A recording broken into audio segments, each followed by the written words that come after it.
Wake up, everybody. Jennifer Nickerson Turner here. Today, I'm joined by Melvin Seiner, a financial expert passionate about helping people achieve financial freedom. The topic for today came up after talking to my son. Many of us, like my son, when we discuss financial freedom and what that means for us, my impression is that a lot of us are just really illiterate to, financial freedom and how to obtain it. Because the question I had for my son was, are you tired of feeling stuck in a 9 to 5? So he looks at me and he says, Mom, all I can do is go to work. Well, you're never going to obtain wealth from a traditional job. If that's the only way that you have of achieving wealth, my advice is that you need to obtain another strategy. Building a strong financial foundation involves a variety of tools. And again, today I'm here with Melvin Seiner to speak to that, some of the financial tools in creating financial wealth. Melvin, can you share some of your insight on some common, maybe unknown tools or strategies for success? Well, I appreciate always being welcome to a call such as this. So I definitely want to say thank you up front for that. Some tools that I definitely use are simple strategies, right? You want to, when you're talking about building wealth, employment is a way to take care of yourself, but it's not the way to build wealth. Right. The best people have 7 sources of income in order to create wealth. A lot of people call it mailbox money. So you have to find things that you're passionate about um, in order to build wealth. For me, it became financial services. I wanted to help people create generational wealth using financial services. Uh, I know this is something you and I have talked about a lot. It's just building a financial house. Right. Because the most important thing you need to do when you're building a house is secure yourself. So everyone, and I do mean everyone, should have a life insurance policy. In my opinion, the best type of policy is a term policy because it's simply going to give you the most death benefit for the least amount of money. And it's like I said, it's not like people like to use the word cheap. I don't like to use cheap. I like to say it is affordable. It is. We you make it a common sense approach to doing it. The rule of thumb is to do 8 to 10 times your income. Okay. So that's the rule of thumb. Because life insurance is really income replacement. It basically says that if something were to happen to you or one of the breadwinners in your home, that the family could be able to replace the income. Because I've always told folks there's 3 deaths. There's a physical death. You're no longer here. There's going to be an emotional death. People are going to be sad that you're not here. And then it could be a financial death. Most people can only prevent one thing, which is the money wise, the financial. We can prevent that by putting the proper coverages in place, right? Because again, you want to build a house. So when you build the next level of the house will be for an emergency fund. An emergency fund is going to be simply 3 to 6 months worth of income set to the side for emergencies, right? That's right. Because people like that phrase, life is always lifing. Right. So I mean, that's what happened. Life is always life, right? Nobody wakes up in the morning and says, "Man, I hope I get a flat tire today. It's nice and sunny." Nobody says stuff like that. But flat tires happen, pipes busting homes. You got to take emergency trips because like me, I took it. This is kind of an emergency trip because one of my close members of my family passed away. So that's why I'm in the car right now because we went to a funeral, but then I wanted to go check on my grandmother. Yes. So. But I didn't plan it. It was really spontaneous. It was like a day ago. So I had extra money, i.e. the emergency fund, to tap into. That's right. So, and nobody says, I hope I get fired today. Well, what happens when you get fired? Your bills don't say, hey, let's take a break until you get a job. No, your bills going to keep coming. So again, the rule of thumb is to have 3 to 6 months worth of income, set it to the side for life moments. Again, that phrase we knew now, life is always life. And then you start building, again, you go to the next level of your house, you want to start building that retirement. Because everybody's going to retire one day, right? Right. It's either by choice Hopefully. or by force. Well, yes. Yeah, Hmm. choice or by force. You choose to retire because you got the right amount of money saved up, or you have passive income that replaces your main income, or you're going to be forced to retire because you physically can't do that job anymore, and they're going to hire somebody to do your job and just pay them less to do what you are already doing. No, that's totally correct. That's actually kind of where the conversation with my son stemmed from, and just trying to figure out what he was going to do after being let go from his job, and there was no sense of savings, no 3 to 6 months, I don't think I'm not sure if a lot of people even know the foundations of finance, where you got to create a budget and just, the simple things that we can do that we all can do, like create the budget and just kind of have those emergency funds set to the side. Some people, even use side hustles to kind of get ahead, just just to get ahead, Right. as Honestly, a basic foundation. Not saying that you're going to really build a lot of generational wealth, but it does get you on a fast track to obtaining extra income. right. I don't know anybody that knew there was going. I mean, yes, sometimes layoffs are kind of in the water. You can feel it in the air, but nobody's ever walked into a job and said, "Man, I'm going to get fired today." Nope. Nobody. That just doesn't happen. So you always have to plan. You have to prepare for the worst. Hmm. If your job decides to let you go and all your income comes from one source, then what are you going to do? That's why, again, multiple sources of income are important. You can, again, some people like to bake, barbecue. I'm not here to tell you what your side hustle is going to be. Hmm. Again, I chose my side hustle to be financial services, and that parlayed into a career. I made a total career change. I used to be in outside sales for telecommunication, and then my side hustle was financial services, right? Hmm. And then I parlayed that into a full-time career now in financial services. Hmm.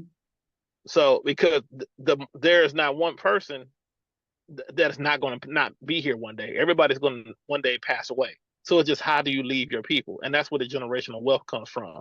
I mean, there's that theory of, well, I don't want to leave anything to anybody, but when who's going to break the curse in your family? Who's going to be that person to stick their stake in the ground and say, you know what, I want better for not just I want better for my for me, but I also want better for my family. I don't want to pass on the struggle. So That's that's where leaving the life insurance and having businesses that you can pass on to the next generation come in at. Because even if your kids don't want to do your business, at least they will have something to sell that's to get. well, you and I have been on the same page with that for a long time. I'm an advocate of life insurance policies and term. My favorite, particularly, I know you and I debated this back and forth, and I agree that the term life is an affordable policy for those who are just looking at, establishing, that generational wealth that you're referring to. But I think it's easier for the younger population to be able to afford the term policies. I think you want both myself. But I would say for the younger people, that's a great way of, if you're not financially stable, but you need to secure um, I guess a policy or leave a legacy. Term life is definitely a great way to go because you can get more for your money. So if I'm 25 and I'm, looking for a lot of coverage, I can probably get that really cheap with a term policy. So I love it for that reason. So I think that you've hit the nail on the head with that term policy. Yep. And then I tell people to parlay that into investing as well. Yeah. Because mutual funds have done anywhere between 8 and 12% since the Great Depression, since the 1930s. Hmm. So when you parlay doing a term policy into investing and using mutual funds, you could then put yourself on a course where, you could collapse time frames. And, if you are going to work for somebody, at least your money is making money for you. That's right. And if you're not using that money paying for a whole life policy, essentially, you can use that money as the investment, right? Exactly. Okay. I finally Exactly. got that point that you kept trying to make to me, and I can rock with it. Okay. Yeah, most things are just repetitive. You have to hear, just like with anything in school, you have to hear it over and over and Yeah. over. for it to really to register. Nobody really gets anything the first time you tell them. So it's a lot of things, learning this is repetition. So learning about money, learning what to do, it's all repetition. Yeah. So, and that's but you got to start the repetition. So in order for you to start a habit, in order for you to start this, you have to start that habit. You know, I would say just like you pay a tithe, start paying yourself 10%. Because the most important person you got to pay is yourself. That's right. Even before you start paying bills, you need to pay yourself. Because again, one day you're going to want to stop. Yes. Yes, I totally At agree least with that. So do you have any other strategies? Okay, I heard you on the insurance, on establishing the 3 to 6 months, emergency fund. I heard you speak of insurance policy and investment retirement accounts. Any live other? below your means. Live below your means. Don't live at your means. Live below your means. Yes. Don't have a contest where you're trying to have the fanciest cars and things like that. Let your income dictate the toys that you buy. You don't need to have the toy because somebody else has a toy. You need to, get yourself in a position where you got a certain amount of money saved up before you start buying these expensive cars because it's just as simple as assets versus liability. If it doesn't make you money, it's a liability. If it takes money from you, I'm sorry, if it doesn't make you, if it doesn't make you money, it's a liability. If it brings you money, it's an asset. So unless your car is some type of antique car where it brings you money, Mhm. it's a liability because it's going to make you, car payments are a liability because every Oh, month I don't is, want yeah, them. I don't money want is them. going You don't. somewhere to make someone else rich. That's I right. mean, So I have always had personally like this motto where I try to get a car 5 years old. I had two new ones in 2000, and I have not had new cars since 2000, the year 2000. No joke. I always right, buy them 3 to 5 years old because I feel like I get the right, bang for my buck. But I'm not big on names though. I know a lot of people are, and I do understand we need to start living below our means. That is um, an important tool that we all need to have in our toolbox, not at our right. mean, below our means, so that we can save and build futures, build strong financial futures. Mhm. And again, what we're talking about is not excuse my language, it's just not the sexiest thing possible. When you talk about, oh, live below your means, I'm telling you that for a period of time, you need to be very conservative about the way you do things, but be very aggressive with saving money and planning your financial future. Because when you lay the foundation, all those things you want to do later on become very plausible. All those YOLO vacations and stuff like that. But you gotta set yourself a financial goal, and you really need to have a zero budget, meaning all your money needs to be allocated somewhere. You shouldn't just have a free dollar. It should be going somewhere with a purpose. Mhm. Because you don't aimlessly get into a car and just drive. So why is your money doing that? Why you let your money just aimlessly? Excuse me, I'm sorry, my light went out because I'm sitting in my car. Oh, that's okay. Um, your money should just aimlessly go out. It should all have a purpose. Whether it's going to a savings, whether it's dedicated to paying a particular bill, but again, keeping your expenses low will give you more of that free money. So those vacations, those YOLO vacations you want to plan, you can Mhm. have a vacation fund. You know, for me, one of the things I do, and it's a very simple thing. Every year we Right. I'm sorry, your mic is going out. Okay, I'm sorry. That's okay. now I'm probably back now. All right. So every year it's very simple. My family has a family reunion, right? Okay. So I take all my pocket change and put it into a jar. So every day, if I break a dollar, instead of I put it in my ashtray and I take that ashtray and I dump it into this jar at the end of the week, right? Then when my reunion rolls around, I just go and dump out all my change. I normally have about $200 or $300, and that's over a year period. Mhm. So imagine if your change is doing that, what happens when you become very intentional about the dollars you bring in and making them work for you?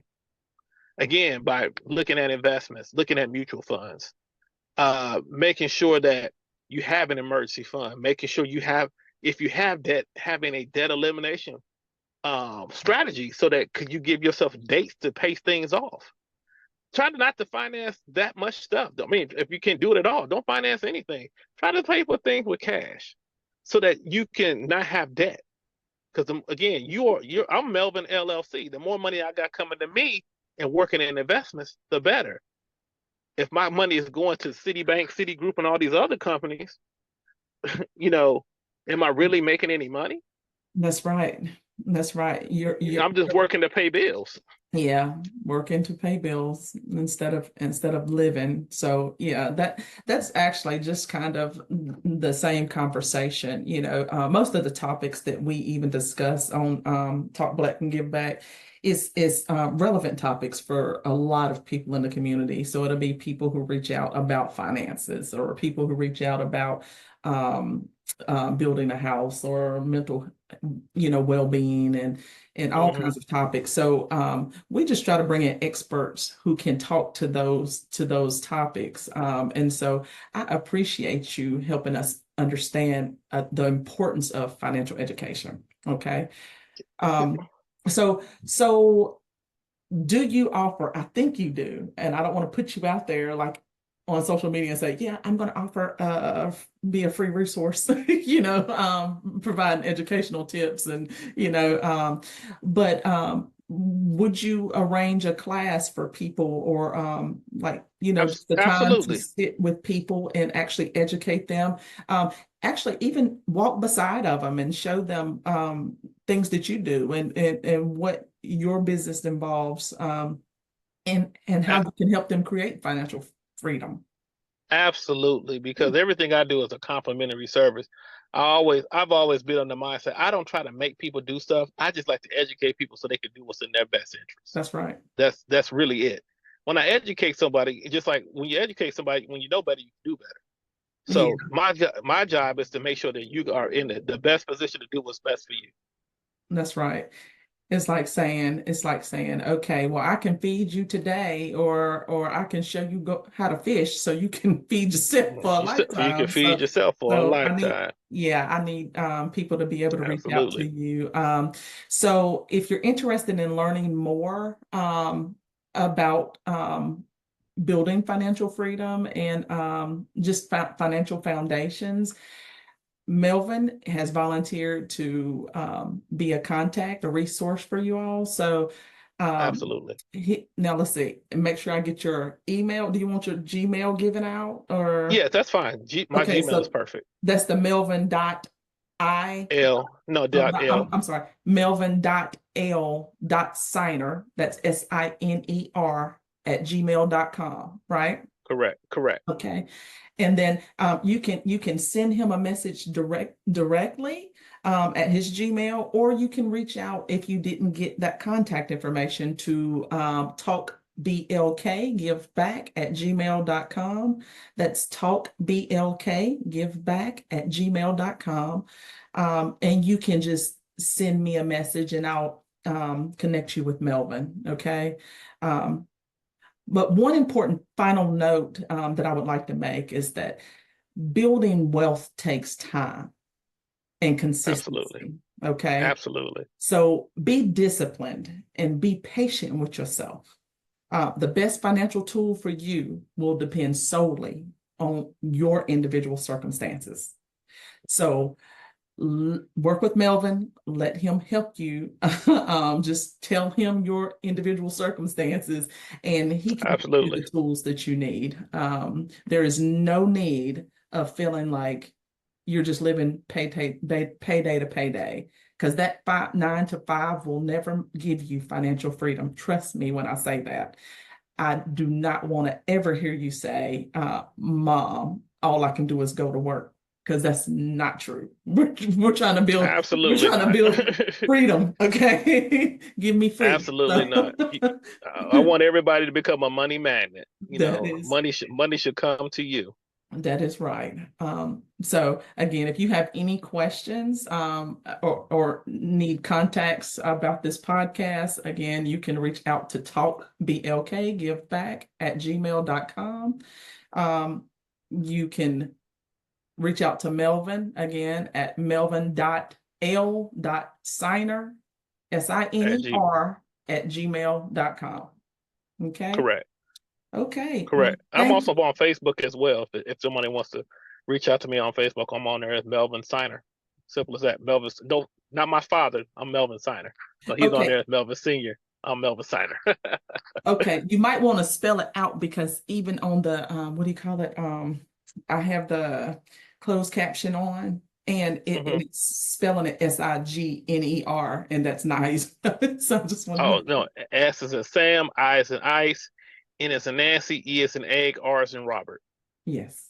Okay. Well, I so appreciate you for taking your time. I know you had Mhm. the the funeral and visiting with your family, but just taking the time to help bring knowledge to people in the community. Okay. Thank you for all Absolutely. that you do. Thank you for your financial expertise and the conversation. And you have a good night. Thank you, Jennifer. You're Thank you for the welcome. invite. Hopefully you'll let me be a guest again. Absolutely, absolutely. We're gonna sign you up for, you've already volunteered. Everybody heard you out there. So we got virtual and in person that we trying to plan so that everybody get the financial resources they need. So yes, thank you so much again, and we will have you back. All right. Thank All you. right, all right. Bye-bye. Bye bye.